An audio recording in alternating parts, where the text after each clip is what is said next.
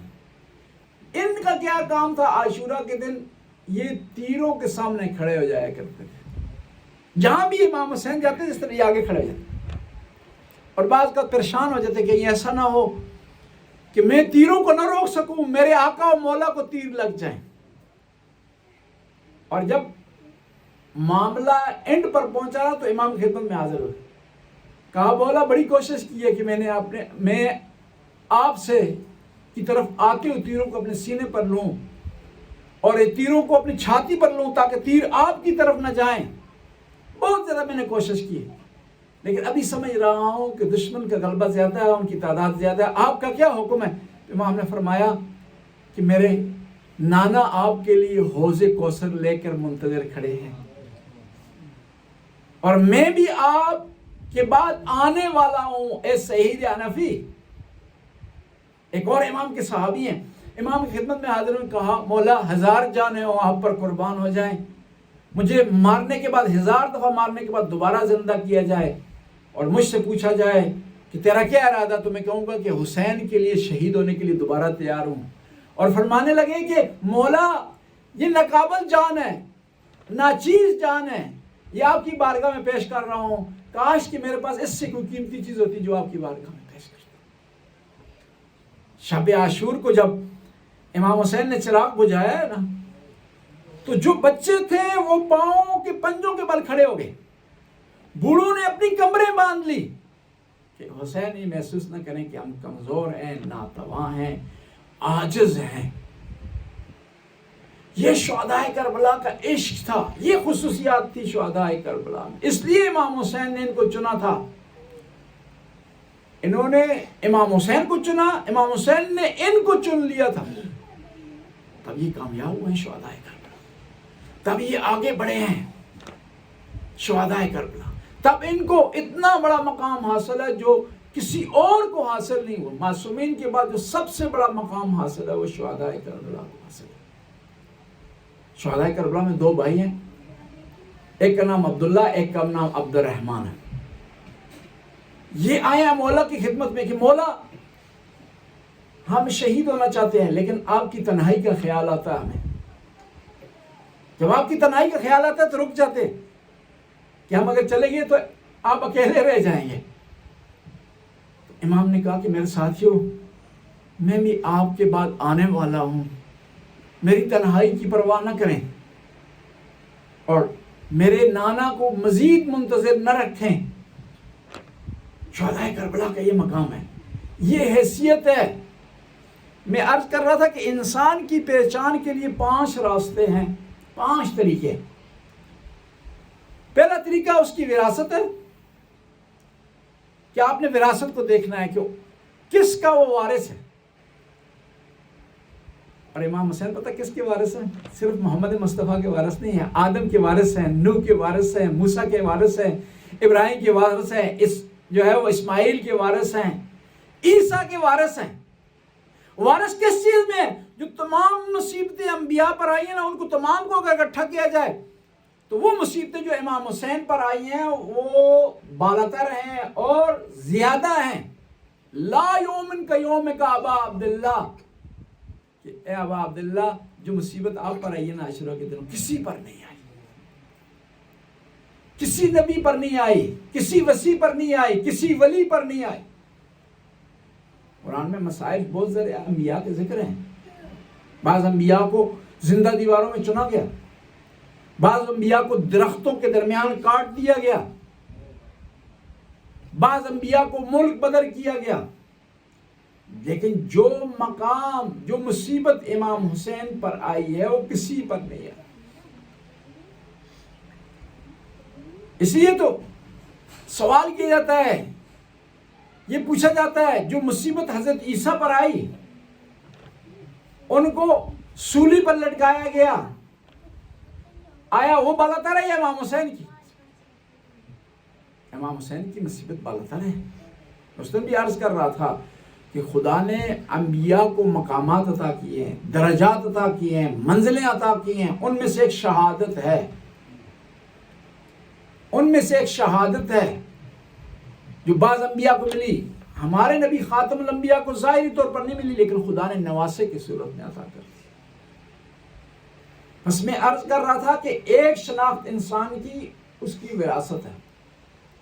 تو امام حسین کی وراثت کی طرف ہم نگاہ دوڑاتے ہیں تو ہمیں خاتم الانبیاء ملتے ہیں، ہمیں سید الاوصیاء ملتے ہیں، ہمیں سیدۃ النساء خاتون جنت ملتی ہیں. اور اگر تمام آل بیت کی فضائل کو سائڈ پر رکھتے ہیں، صرف بی بی فاطمہ الزہرا کی فضیلت کو مدد رکھیں تو امام حسین کی اس فضیلت میں کوئی بھی برابری نہیں کر سکتا. دیکھیں، بیٹی باپ کے لیے رحمت ہوتی ہے. کہا جاتا ہے نا، بیٹا نعمت ہے اور بیٹی رحمت ہے. اور نعمت سے متعلق سوال ہوگا، رحمت سے متعلق سوال نہیں ہوگا. اسلام نے کتنا بڑا مقام دیا بیٹی کو، رحمت قرار دیا ہے. اور فاطمہ الزہرا رحمت ہیں اس نبی کے لیے جو رحمت للعالمین ہے. اور زوجہ انسان کا نصف ایمان ہوتی ہے، آدھا ایمان ہوتی ہے زوجہ. فاطمہ الزہرا آدھا ایمان ہے اس ہستی کے لیے جس کے بارے میں پیغمبر نے ارشاد فرمایا کہ علی کل ایمان ہے. اور جنت ماں کے پاؤں تلے ہوتا ہے.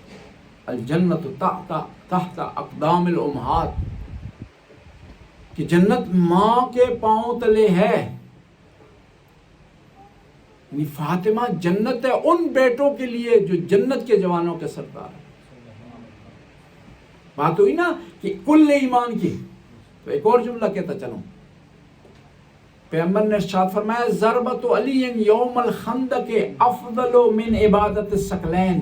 علی کی ضربت خندق کے دن ثقلین کی عبادت سے افضل ہے. دیکھیں، قانون دنیا کا سمن اور مسمن میں برابری ضروری ہے. آسان کر دوں، قیمت اور جنس میں برابری ضروری ہے. یہ نہیں ہو سکتا کہ آپ 2 کروڑ دیں اور آپ کو چیز مل جائے 10 کروڑ کی. نہیں ہو سکتا نا جی. بیلنس ضروری ہے. جتنا دیں گے اتنا ہی آپ کو ملے گا، جتنا خرچ کریں گے اتنا ہی آپ کو پرافٹ آئے گا.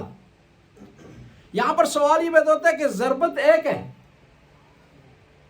ضربت علی، ضربت ایک ہے اور اس کو لگنے میں چند منٹ لگے ہوں گے. یہ کیسے ہو سکتا ہے کہ ثقلین کی عبادت سے افضل ہو؟ اور ثقلین پتہ کون ہے؟ جن و انس، جس میں آدم کی عبادت ہے، نوح کی عبادت ہے، ابراہیم کی عبادت ہے، موسیٰ کی عبادت ہے، عیسیٰ کی عبادت اس میں شامل ہے. یعنی ثقلین کی عبادت سے افضل ہے علی کی ایک ضربت. صرف ضربت ہے. جس ہستی کی ضربت کا یہ مقام ہو، اس کی عبادت کا کتنا بڑا مقام ہوگا. اور محمد صلوات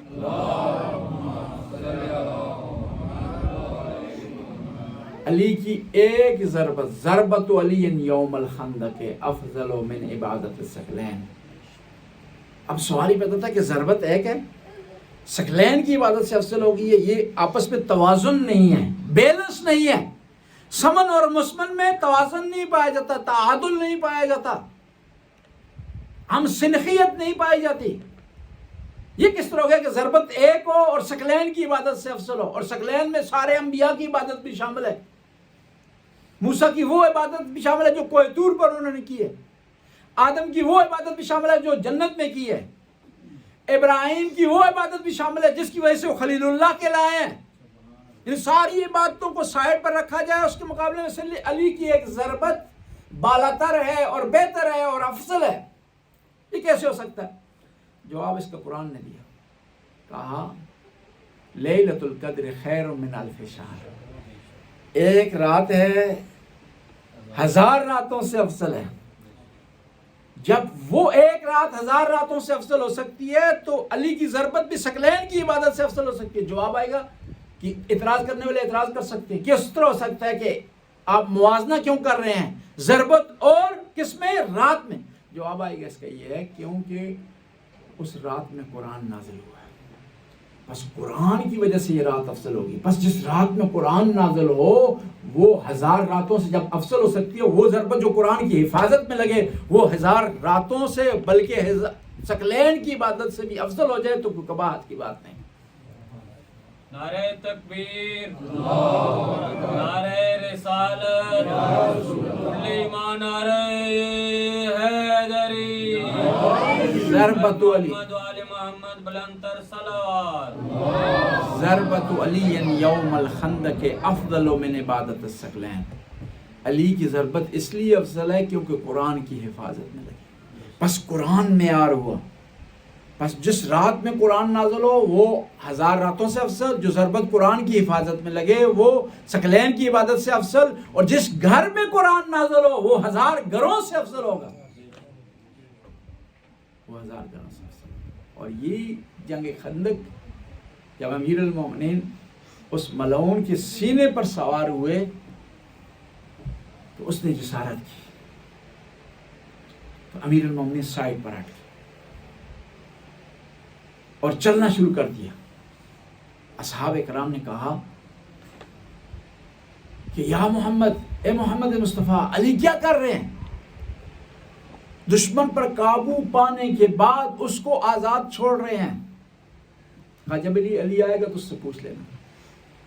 امام علی سے پوچھا تو کہا کہ میں اس کو خدا کے لیے قتل کرنا چاہتا تھا، اور جب اس نے جسارت کی ہے تو میرا ذاتی غصہ اس میں شامل ہو گیا ہے، اور میں نہیں چاہتا تھا کہ اس خدائی عبادت میں میرا ذاتی کوئی عمل شامل ہو جائے۔ اخلاص عمل ذی علی آموز، سادی شرازی کہتا ہے کہ اگر اخلاص سیکھنا ہے تو علی سے سیکھو۔ تمام عبادتوں کا نچوڑ اخلاص، اور ریاکاری کی کوئی عبادت قبول نہیں ہے۔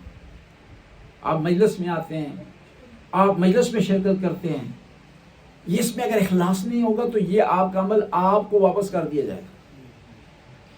قیامت کے دن کچھ لوگ فخر سے جائیں گے کہ ہماری نمازیں ہیں، ہمارے روزے ہیں، ہمارے حج ہیں، ہماری زکاتیں ہیں، اور جب وہاں پہنچے گے دیکھا جائے گا ان کے حساب میں کچھ بھی نہیں ہے، ان کے نامہ اعمال زیرو ہے، صفر ہے۔ کہیں گے ہماری نمازیں کہاں گئیں، ہماری عزاداریاں کہاں گئیں، ہمارے روزے کہاں گئے، ہمارے حج کہاں گئے؟ کہا جائے گا وہ روزے، وہ حج، وہ نمازیں آپ لوگوں نے دکھلاوے کے لیے کی تھی، اس لیے کی تھی کہ اسٹیج سے اعلان ہو جائے، اس لیے کی تھی کہ کہا جائے کہ فلاں آدمی بہت اچھی نیاز دیتا ہے، اور سارا سال لوگ اس کی نیاز کا انتظار کرتے ہیں۔ اس کا مطلب ہے اس نے لوگوں سے تعریف لینے کے لیے نیاز دی ہے، اس نے لوگوں سے تعریف دینے کے لیے چندہ دیا ہے۔ ایک بہت بڑے آیت اللہ تھے، وہ ہمیشہ پہلی صف میں نماز میں کھڑے ہوا کرتے تھے، تو ایک دن نہیں آئے تو لوگوں نے پوچھنا شروع کر دیا کہ کل آپ ایک دن آئے تھے لیکن پہلی صف میں کھڑے نہیں ہو سکے، تو لوگوں نے پوچھنا شروع کر دیا کہ آج جو ہے وہ آج آپ پہلی صف میں کیوں نہیں تھے، یا کل آپ پہلی صف میں کیوں نہیں تھے؟ تو انہوں نے فوراً اپنی نمازیں دوبارہ پڑھی کہ کہیں ریاکاری کا شبہ نہ ہو جائے، کہیں اخلاص سے چیز دور نہ ہو جائے۔ خالص عمل خدا کی بارگاہ میں جاتا ہے، خالص عبادت خدا کی بارگاہ میں جاتی ہے۔ عبادت کی قبولیت کی کچھ شرائط ہیں، ان میں سے پہلی شرط یہ ہے کہ آپ کی نیت خالص ہو۔ صلوات پڑھیں۔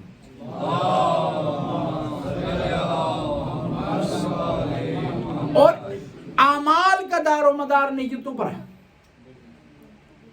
اور یہ بھی ریاکاری جو آپ بات کرتے ہیں، ریاکاری کی بات ہوتی ہے، یہ نیت پر ڈیپینڈ کرتا ہے۔ ایک آدمی بڑے مجمع میں نماز پڑھ رہا ہے لیکن ریاکاری کی نیت نہیں ہے تو اس کی ریاکاری شمار نہیں ہوگی۔ ایک آدمی کمرے کے اندر نماز پڑھ رہا ہے لیکن نیت اس کی ریاکاری کی ہے کہ اچانک کوئی دروازہ کھولے گا تو مجھے دیکھے گا کہ میں نماز پڑھ رہا ہوں، تو اس کی ریاکاری شمار ہوگی۔ ریاکاری، وہ لوگ جو ریاکار تھے 10 محرم تک امام حسین کے ساتھ رہے، 10 محرم تک امام کے ساتھ رہے، اس کے باوجود کہ امام نے مدینے سے اعلان کر دیا تھا کہ جو آدمی تم میں سے مقروض ہے، کسی کا حق اس کی گردن پر ہے، وہ میرے ساتھ نہ چلے۔ امام حسین نے اعلان کر دیا. پھر بھی کچھ لوگوں نے سمجھا کہ شاید کہیں جو ہے معاملہ حل ہو جائے اور ہمیں مقام مل جائے, پوسٹ مل جائے. وہ آئے, لیکن جب روز عاشور دیکھا کہ معاملہ کچھ اور ہے تو چھوڑ کے چلے. انہی افراد میں سے ایک وہ آدمی تھا جس سے امام حسین نے اونٹ کرائے پر لیے تھے. ظاہر ہے اتنا بڑا قافلہ چل کر جا رہا ہے کربلا کی طرف, اس کے لیے سواری کے لیے ٹرانسپورٹیشن کی ضرورت ہے اس کو.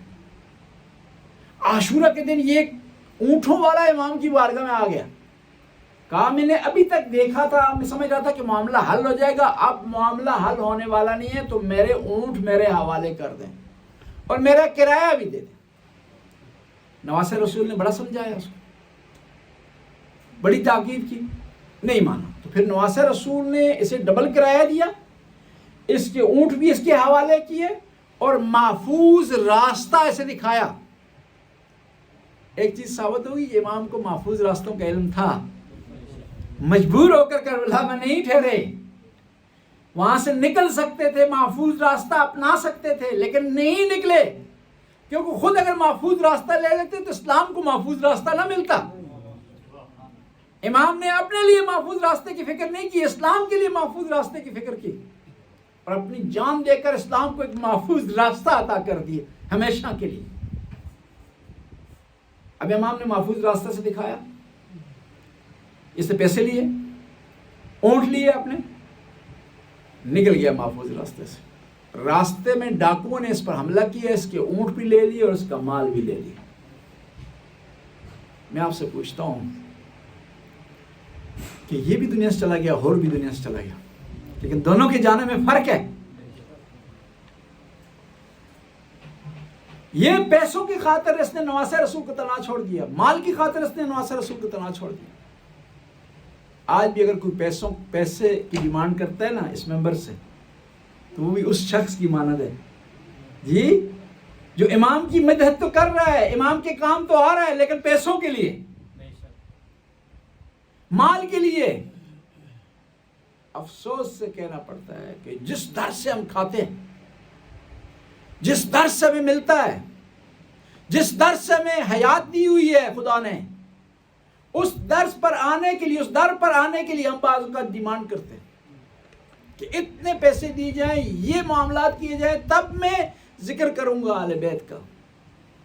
یہ مزدور ہو سکتا ہے, یہ آدمی مزدور ہو سکتا ہے, کرایہ دار ہو سکتا ہے, لیکن عاشق نہیں ہو سکتا.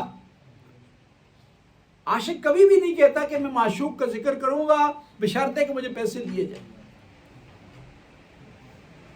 اور یہ ذکر عبادت ہے. میں آپ کو کہوں کہ یہ عبادت میں تب کروں گا کہ آپ مجھے پیسے دیں گے, تو پھر عبادت نہیں رہتی. عبادت میں خلوص پایا جاتا ہے. اور پھر وہ لوگ گھاٹے کا سودا کرتے ہیں, جو مانگ کر نہیں سے پیسے مانگ گھاٹے کا سودا کرتے ہیں, وہ کم لے رہے ہوتے ہیں. یہی لوگ امام حسین پر اگر چھوڑتے ہیں تو ان کو زیادہ ملے گا. نہیں, بشرطے کی معرفت ہو, بشرطے کی یقین ہو, بشرطے کی ایمان ہو. اور آیا اس طرف, پتہ ہے کیا چھوڑ کر آیا؟ کمانڈر تھا, کمانڈر ان چیف تھا, کمانڈرشپ کو چھوڑ کر آیا ہے. اور آیا کس طرف ہے؟ جس طرف پہلے سے 3 دن سے پیاس چل رہی ہے,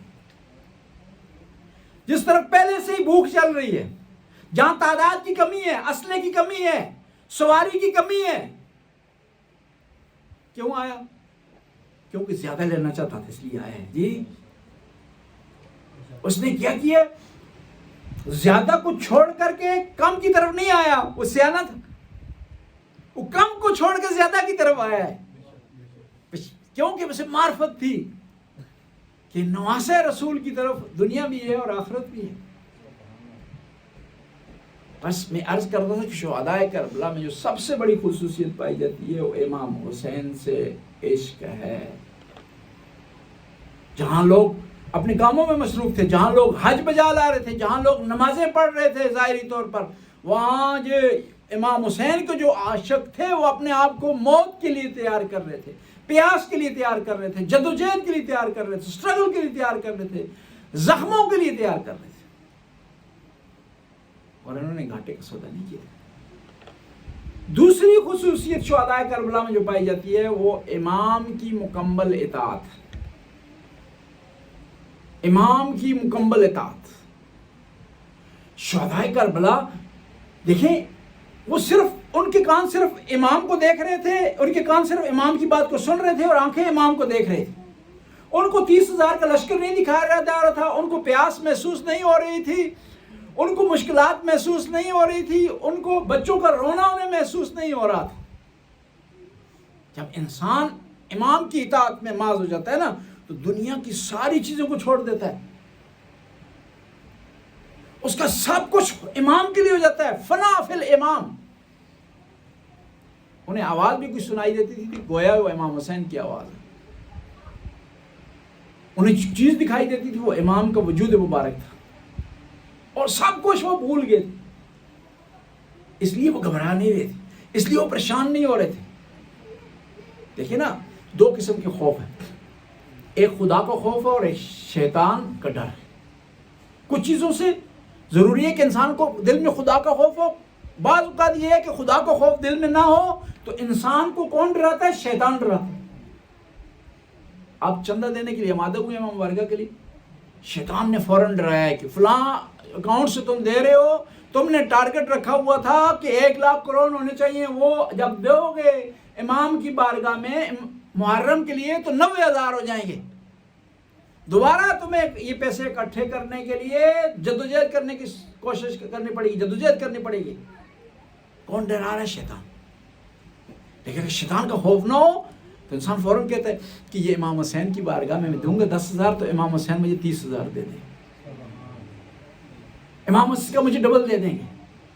اس کے علاوہ جو بیوی کی دعا مجھے ملے گی اس سے زیادہ ہے. آپ کام کر رہے ہوتے ہیں, نماز کا وقت ہوتا ہے, نماز کا وقت ہو جاتا ہے, کہتے ہیں کام اگر چھوڑ کر نماز پڑھوں گا تو میرا کام ڈیلے ہو جائے گا, پھر تھوڑا سا کام کر لوں پھر نماز پڑھ لوں گا, تھوڑا سا کام کر لوں پھر نماز پڑھ لوں گا. ہوتے ہوتے ٹائم گزر جاتا ہے نماز کا. کون آپ کو ورگلا رہا ہے کہ نماز کی طرف آپ نہ جائیں؟ شیطان. علامہ ہلی کے زمانے میں ایک آدمی نے شیطان کو خواب میں دیکھا. خواب میں دیکھا, کیا دیکھتا ہے کہ شیطان نے کڑے بنائے ہوئے رسیوں کے, کڑکی ہوتی ہے نا بعض کو ڈالتے ہیں, بعض کو آپ نے دیکھا ہے نا وہ جو جانور کی طرف پھینکتے ہیں اس کے گلے میں اس کو رسی قابو کر لیتی ہے. کڑے اس نے بنائے رسیوں کے. اس آدمی نے شیطان سے پوچھا کہ کس لیے بنایا؟ کہا لوگوں کو قابو کرنے کے لیے بنایا ہوگا. تو کہا یہ بڑی رسی کس لیے؟ کہا علامہ ہلی کے لیے. 3 دن سے کوشش کر رہا ہوں کہ اس کو پھنساؤں اپنے جال میں, پھنس نہیں رہا. تو یہ آدمی اس نے خواب میں دیکھا, اس نے پوچھا شیطان سے کہ بتاؤ میرے لیے کون سی رسی تیار کی؟ اس نے کہا تیرے لیے رسی کی ضرورت نہیں ہے, میں اشارہ کرتا ہوں تو آ جاتا ہے, بلکہ میں کم اشارہ کرتا ہوں تو زیادہ آ جاتا ہے, تو مجھ سے آگے بڑھ جاتا ہے. بعض کو لوگ سپیڈ لگاتے ہیں نا شیطان کی طرف, انتظار میں ہے کہ شیطان نظر آئے. حدیث میں نا کہ رمضان میں شیطان کیا ہوتا ہے؟ قید میں ہوتا ہے. مجھ سے کسی آدمی نے پوچھا کہ شیطان قید میں ہوتا ہے رمضان میں تو پھر لوگ گناہ کیوں کرتے ہیں؟ میں نے کہا قید میں وہ ہوتا ہے, ہم تو قید میں نہیں ہوتے, ہم اس کے پاس چلے جاتے ہیں جیل میں. شیطان بھائی ہم تمہیں مس کر رہے ہیں, تمہارے مشورے کو مس کر رہے ہیں, تمہاری نصیحتوں کو مس کر رہے ہیں. وہ بھی کہتا ہے اب یہاں تک آ گئے ہیں تو ان کو خالی ہاتھ نہ پلٹایا جائے. لیکن جو امام کا ماننے والا ہوتا ہے, جو امام کا چاہنے والا ہوتا ہے, جو عزادار ہوتا ہے, وہ شیطان کی باتوں کو ٹھکرا دیتا ہے. اور کوفہ والوں نے کیوں ساتھ نہیں دیا امام حسین کا؟ شیطان مسلط ہو گیا. امام حسین نے کہا نا کربلا میں قد سلط علیکم الشیطان وانثاکم ذکر اللہ, کہ شیطان تم پر مسلط ہو گیا اور اس نے تجھے خدا کا ذکر بلا دیا. کئی وجوہات تھی یہ لوگ امام حسین کے مقابلے میں. ایک دفعہ امام نے سوال کیا کہ میں نے کیا گناہ کیا ہے؟ کربلا میں 2 کردار ہیں نا, ایک حسینی کردار اور یزیدی کردار. حسینی کردار کو پہچاننے کے لیے یزیدی کردار کو سمجھنا بھی ضروری ہے. کہا کہ تم کیوں میری شہادت کے در پہ ہو گئے ہو, کیوں مجھے شہید کرنا چاہتے ہو؟ پتہ ہے انہوں نے کیا کہا؟ بغضاً لأبیک، کہ آپ کے بابا سے ہم بغض رکھتے ہیں. بغض کس بات کا؟ بدر کا، احد کا، حنین کا. یہ اس طرح امیر المومنین نے کہا تھا نا، معاویہ کو خط لکھا کہ معاویہ باز آ جاؤ، ورنہ میرے پاس وہ تلوار آج بھی ہے جس تلوار سے میں نے تیرے 2 بھائیوں کو قتل کیا بدر میں. بغضاً لأبیک، آل بیت سے بغض. جب دشمن بغض پر اتنا آ رہا ہے، اتنا اس کے دل میں سینہ اس کا بغض سے بھرا ہوا ہے، تو شیعان علی کے دل میں آل بیت کی محبت اس کے مقابلے میں اس سے زیادہ بڑی ہونی چاہیے. تب ہماری عبادتیں، ہماری ریاضتیں، ہمارا عشق قبول ہوگا. حسینیت زندہ باد، حسینیت زندہ باد، یزیدیت مردہ باد، یزیدیت مردہ باد. بر محمد و آل محمد بلند تر صلوات.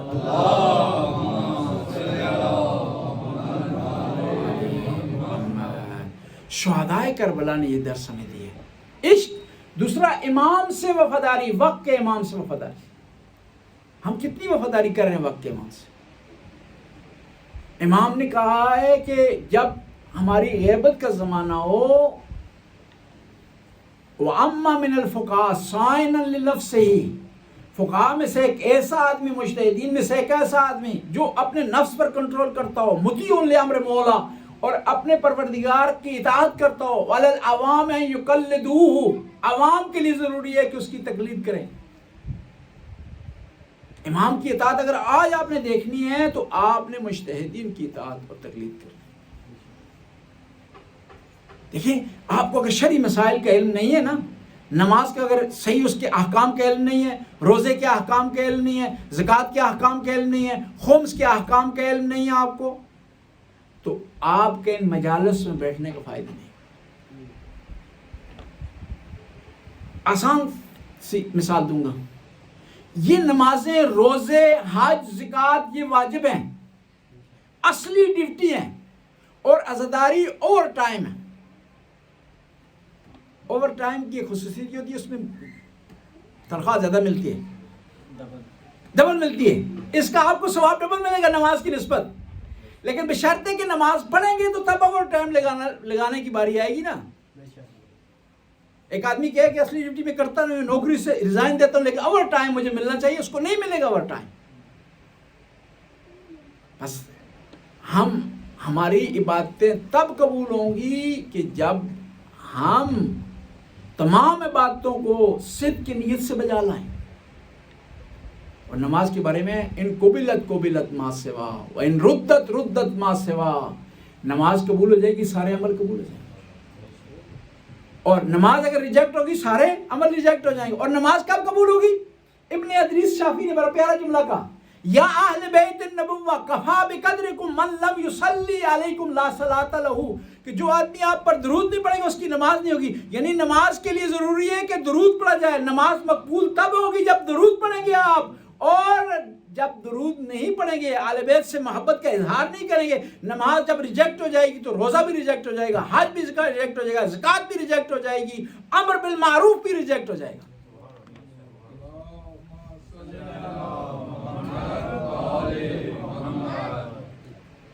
اور تمام عبادتوں کا نچوڑ نماز ہے. اور نماز کا جو مین رکن اور نچوڑ کیا ہے؟ سجدہ ہے. یعنی تمام عبادتوں کو اکٹھا کیا جائے، نتیجہ نماز نکلتی ہے. نماز کو نچوڑ کیا جائے، اس کا خلاصہ پیش کیا جائے تو سجدہ ہے. اور پھر سجدہ ہو خاتم الانبیاء کا، مسجد نبوی ہو، نماز ہو، سجدہ خاتم الانبیاء کو، مسجد نبوی، اور وہاں پر کوئی ہستی سجدے کو آ کر لمبا کر دے، طول دے دے، اس کا مطلب ہے وہ نماز سے افضل ہے، وہ مسجد نبوی سے افضل ہے، وہ نبوت پر فائز ہے. نبوت پر فائز ہے. اس لیے تو جب شام میں یہ مشہور ہوا نا کہ علی نماز نہیں پڑھتے، تو مولا نے نہیں کہا کہ میں نماز پڑھتا ہوں. پتہ یہ کہا کہا میں ہوں جس کی وجہ سے آدم کی نماز قبول ہوئی، میں ہوں جس کی وجہ سے نوح کی نماز قبول ہوئی، میں ہوں جس کی وجہ سے ابراہیم کی نماز قبول ہوئی، میں ہوں جس کی وجہ سے موسیٰ کی نماز قبول ہوئی، میں ہوں جس کی وجہ سے عیسیٰ کی نماز قبول ہوئی ہے۔ کل ایمان حیدری۔ پیغمبر کے ایک صحابی ہیں ابی ابن کعب ان کا نام ہے، یہ نماز پڑھ رہے تھے، پیغمبر نے کہا آواز دی ابی نہیں آئے، نماز کے بعد خدمت میں حاضر ہوئے، کہا یا رسول اللہ فرمائیں کیوں نہیں آئے؟ کہا میں نماز پڑھ رہا تھا۔ کہا تجھے پتہ نہیں ہے کہ میں تیری نماز ہوں؟ اور تو نے نماز کس سے سیکھی ہے؟ میں نماز سے افضل ہوں۔ جب محمد نماز سے افضل ہے تو وہ ہستی بھی نماز سے افضل ہوگی جو محمد میں کے نور میں شریک ہے۔ انا والی من نور واحد، میں اور علی ایک نور سے ہیں۔ بس دو خصوصیات تھی جو آج بیان کی شہدائے کربلا کی، ایک یہ تھی کہ وہ عاشق تھے امام حسین کے، دوسرا ان میں خصوصیت یہ پائی جاتی تھی کہ وہ اپنے وقت کے امام کے مطیع تھے۔ اگر آپ بھی صحیح معنوں میں عزادار بننا چاہتے ہیں تو پہلا یہ حسین سے عشق کریں، دوسرا یہ کہ حسین کی اطاعت کریں۔ اور اون محمد نے کربلا میں بتا دیا کہ حسین کی اطاعت کس طرح ہوتی ہے۔ امام علی نے شادی میں شرط رکھی تھی کہ جہاں بھی حسین جائے گا وہاں فاطمہ جائے گی، وہاں زینب جائے گی، زینب حسین کو اکیلا نہیں چھوڑے گی۔ کہتے ہیں کہ بی بی بار میں دن میں کئی دفعہ جا کر حسین علیہ السلام کا دیدار کیا کرتی تھی۔ قافلہ جب چلا ہے نا مدینے سے مکے آیا، بی بی ساتھ تھی، مکے سے قافلہ روانہ ہوا ہے کربلا کی طرف، مسجد تنیم کے مقام پر قافلہ پہنچا ہے، پڑاؤ ڈالا گیا ہے۔ مسجد تنیم جسے مسجد عمرہ بھی کہتے ہیں، اہل سنت کے برادران جسے مسجد عائشہ بھی کہتے ہیں، کیونکہ یہ مکہ کا بارڈر ہے۔ یہاں قافلہ پہنچا، دور سے 3 سوار آتے ہوئے دکھائی دیے۔ جب قریب ہوئے ہیں تو پتہ چلا ہے عبداللہ ہیں اور اون محمد ہیں۔ بی بی زینب کو علم ہوا کہ عبداللہ آگے ہیں، تو بی بی نے کہا عبداللہ کو اسے کہہ دے اگر مجھے لینے کے لیے آئے ہیں تو میں ضرور چلی جاؤں گی، کہ میرے نانا کو حکم ہے کہ شوہر کی اطاعت ہونی چاہیے، لیکن عبداللہ کو یہ بتا دیں کہ جب زینب حسین سے جدا ہو جائے گی تو دنیا میں نہیں رہے گی۔